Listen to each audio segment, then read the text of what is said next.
Alright guys, TacticalRab here, and I hope you're doing well and enjoying your day so far. The drama continues with the Los Angeles Thieves. BenJ calls out the work ethic on that team and the attitude they have brought to the table this season not being good enough as far as he and apparently the other CDL teams are concerned. Scrap therefore decides to respond with a couple of very entertaining messages, although some would argue that maybe Scrap has exposed more than he should have done. Very much enjoyed your thoughts in the comments. Hit the like button if you enjoy. Subscribe if you are new as always, I greatly appreciate it. We'll talk about Karma briefly here in a second. We'll talk about Coach Karma here briefly in a second. Before we get there, wanted to mention this. So BenJ talks about the rumor of the arena. Now, I heard this weekend they're looking at a crowd of about 20,000 people, but the arena they're looking to host it in appears to be the Paris La Défense arena.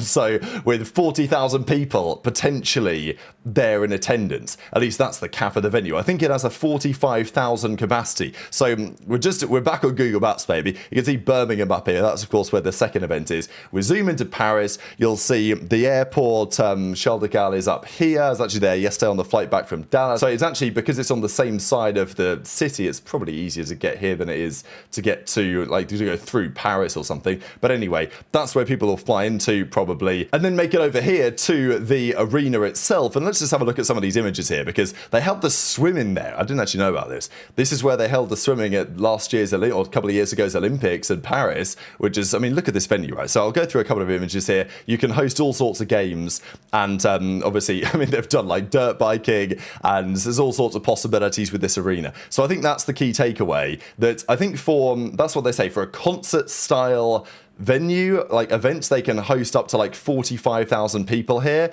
Depending on if they play rugby there, then it's slightly different. Maybe it hosts like 30,000. Actually, this is a pretty good image of what it could potentially look like for tennis. So the Rolex Paris Masters 2025. So yeah, what they're going to cook up for this event, who knows? But I'm sure it's going to be pretty spectacular if this is indeed the venue that they're choosing. Now, let me share a couple of minutes here of what Karma had to say about OpTic, really. I was going to make this the main topic of the video, but then Scrap out a few words on BenJ, so we had to do that instead. But Karma talked about OpTic and just how proud he was, but also impressed he was with the team. Because online, we saw Shotzzy say this yesterday, he's not a big fan of online COD, nor is anyone at this point. The online CODs, they weren't looking great in the run to January. It did look like they were in a bit of a slump. Shotzzy even said it when he was talking to me at the Major. I interviewed him and he said, like, the losses were good losses because it helped them realize, okay, we're not just insane. Like, we've got some work to do. We've got some improvements to put in. But this team turning up to LAN, you know, I think they were probably always going to be better, especially with the home crowds, but they were pretty damn good. And they had a 9-0 map count run to the finals. They eventually lost, as we know.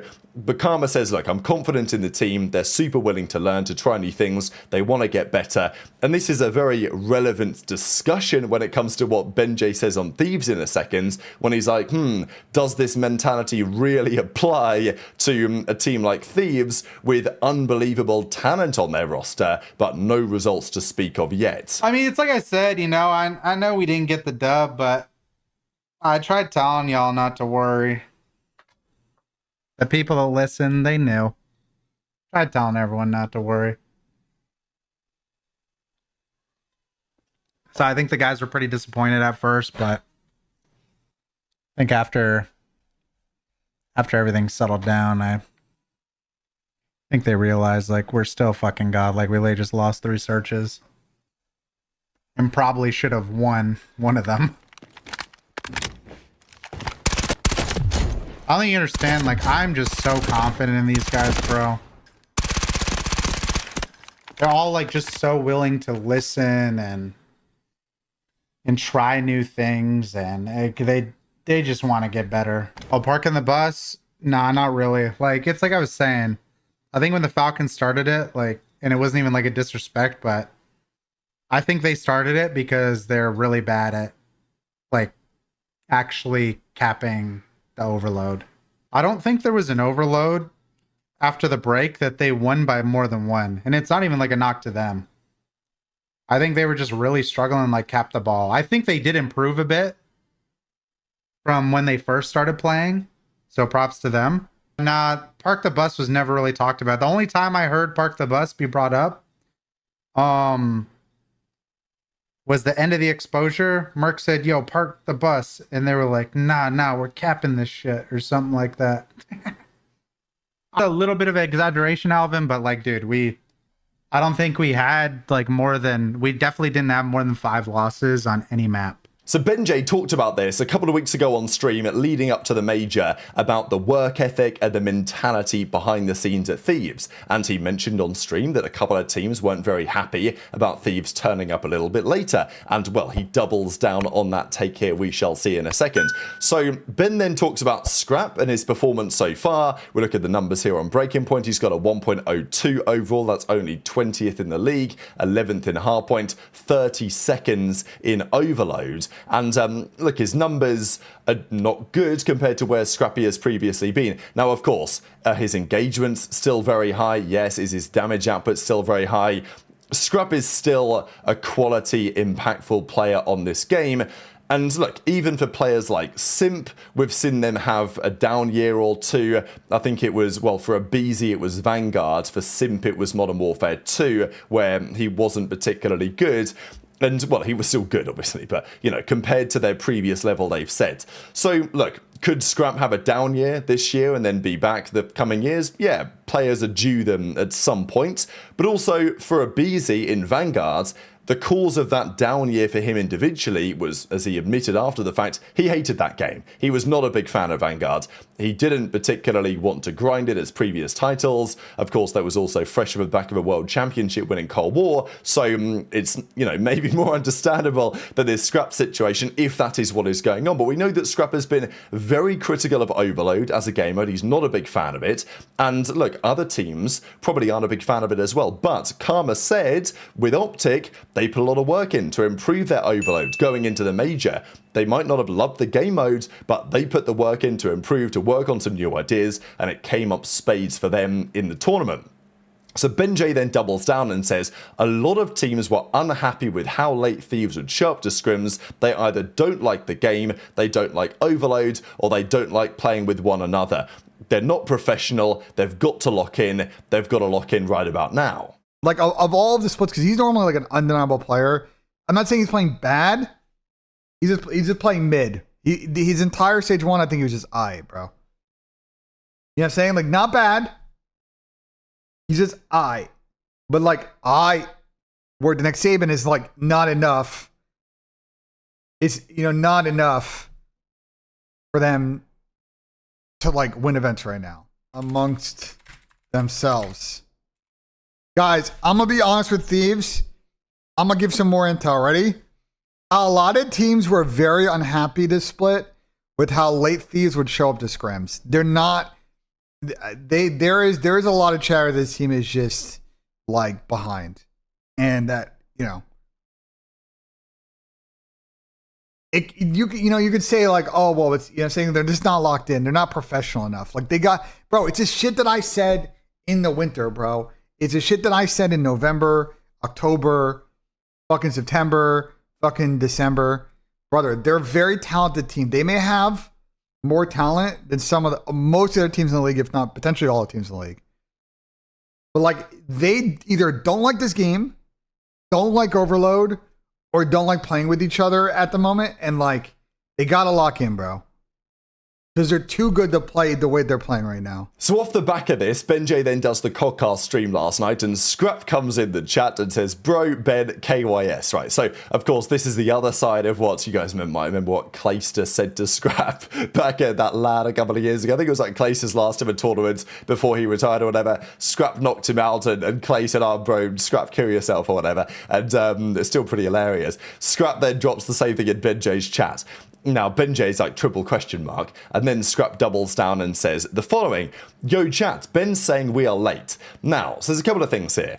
First of all, is Ben talking about just one instance, or is he talking about multiple instances? It sounds to me like he's talking about multiple occasions where he understands this is true. Now, of course, also as Scrap implies, when Ben is revealing intel, it's probably intel from FaZe. It's probably the boys on FaZe have told him, because that's the relationship that he has. So what Scrap says isn't too surprising there.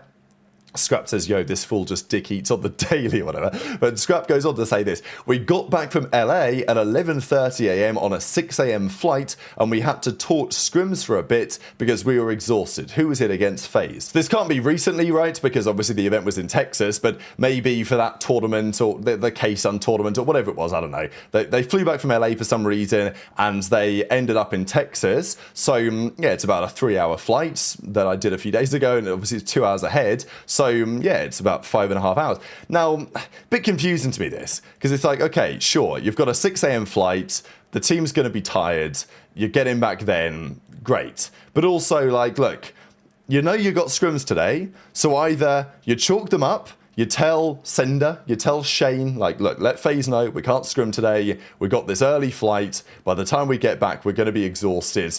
And, I mean, look, should they be exhausted? Should they just put in the scrims anyway? Okay, well, I'm not going to judge on that. Who knows what they were up to the night before, how early they had to get to the airport, whatever.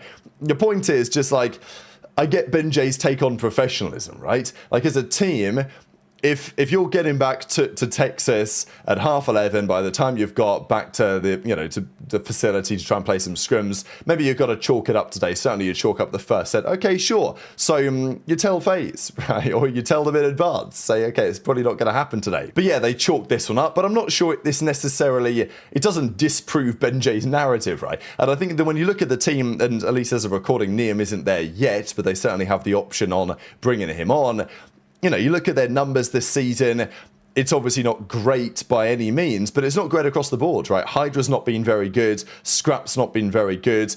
You know, last year, that was the best duo in the game, right? I guess until the end of the year, Mercules came in and all this. But, you know, for the overall season, Scrap and HyDra were the best duo. And they were the best duo kind of comfortably for a long time. Like, they were outrageously good. And yes, part of that, maybe a large part of that, was Envoy and Ghosty being a great compliment, let's be honest, to those guys last year.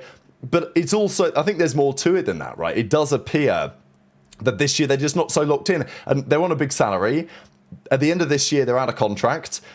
We're talking about maybe the Falcons give them some crazy money to go and play for them next year. It's an interesting dynamic, but there is no doubt that they should be better. They should be more consistent than they are. And this is what Trey and I were saying on the show the other day, the Dope Trick show we did on Monday. It's like, yeah, you get rid of Kenny, you bring somebody else in, maybe it does reinvigorate the team, maybe it does drop better numbers, sure, but it doesn't maybe solve the primary problem, which, as BenJ understands, is that the team just isn't taking it as serious as some of their key rivals. We know how locked in the Gentlemates are, we know what Karma's just said on OpTic, FaZe, that there's no doubt that those guys are always going hard, and in the context of that, Thieves can't just rely on the talent they have to get over the line. Of course, what's actually happening behind the scenes, it's difficult to judge. Scrap will have one perspective, BenJ certainly has another. There was also this clip doing the rounds. Again, this is from the K-Sun tournament, but and they were doing a bit of VOD review, and HyDra just like walks off or something, and people were talking about it because, like, well, they only were doing a little bit of VOD review. Again, is it the biggest deal? Probably not. But also, could HyDra have been there to watch the VOD with the boys? Again, it's like, it's one potential implication that what might be going on here, right? So I'm not sure this tells a whole picture, but I thought it was certainly a relevant discussion. So definitely tweet your thoughts in the comment section below. Do you think Scrap has a point? Do you think BenJ has a point? Are Thieves compromised in this case no matter what? My understanding is that this was true to an extent last year as well. I don't know about the late to scrims thing, but I do know that going into Major 2 last season that was in Dallas, Thieves bombed out of that tournament early as well, and FaZe went on to win it. They were not taking things as they got complacent, really. Going into Major 2 last year, especially because they'd just come second at Major 1, they were complacent last year, and it affected them. Then they properly locked in. Like Thieves last year, middle of last year, they probably locked in. They went to dominate Major 3, Major 4, and it does appear like they're back to square one here with a different roster. So that's just how it looks on the outside. Intrigued to your thoughts, as always, in the comment section below. Hit the like button if you enjoyed. Subscribe if you're new. Take care. And I'll see you next time. Brandon, you're up. Oh, okay. Come on. Let's go. Splash.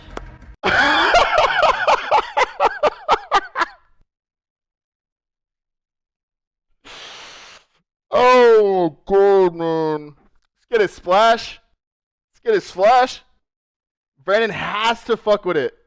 He has to fuck with it. Let's do He has to fuck with it. Brandon, you're up. come on. Let's go. Splash. Let's do He has to fuck with it. okay, just come on. Yo, and then this is so telling too, because he wants Merc's duo. He wants Merc's duo. Anyone else peeping the little things? Anyone else